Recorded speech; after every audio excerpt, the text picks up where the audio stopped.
इस प्रॉब्लम को देखिएगा, प्रॉब्लम नंबर 37 आपसे क्या कह रहा है, इसको समझाने की कोशिश करता हूँ मैं आपको। लेट अस सपोज कि मेरे पास कुछ आदमी इधर हैं,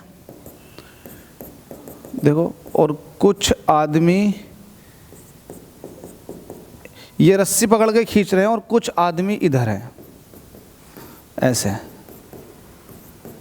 ठीक है, ये रस्सी पकड़ के खींच रहे हैं, तो ये अपनी तरफ को खींच रहे हैं और ये अपनी तरफ को खींच रहे हैं। अब ऐसे में आपने यहाँ पर कुछ वज़न लटका दिया।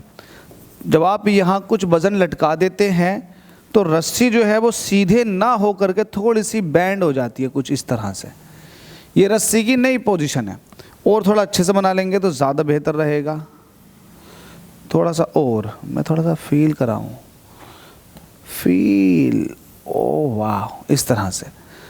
तो जो वेट है वो कुछ इस तरह से लटका हुआ होता है। तो सवाल ये है कि आप रस्सी के बीचों बीच में कुछ वजन लटका दिए, अब आप दोनों तरफ से खींच रहे हो, तो क्या आप खींच करके इस रस्सी को हॉरिजॉन्टल कर सकते हो? तो सवाल का जवाब है कभी नहीं कर सकते। आप हॉरिजॉन्टल इसको कभी कर ही नहीं सकते। क्यों नहीं कर सकते? देखो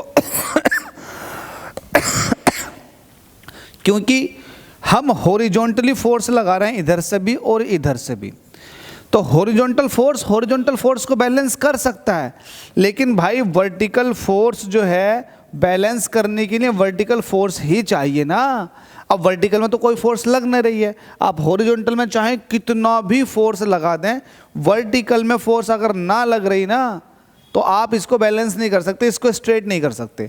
आप चाहें एक रस्सी अपनी बहन से पकड़वाना और एक खुद पकड़ना और बीच में हल्का सा वजन लटका देना और खूब तेज खींचना, तो आपको बेंडिंग हल्की सी दिखाई देगी रस्सी के अंदर, ये कभी इकसार नहीं दिखाई दे सकती। क्यों?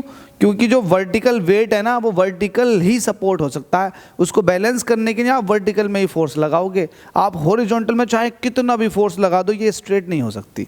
आपने देखा होगा जो खंभों के ऊपर तार होते हैं वो बैंडिंग की फॉर्म में होते हैं, अब चाहे कितना भी आप इसको खींच लो बैंडिंग उनके अंदर आएगी ही आएगी।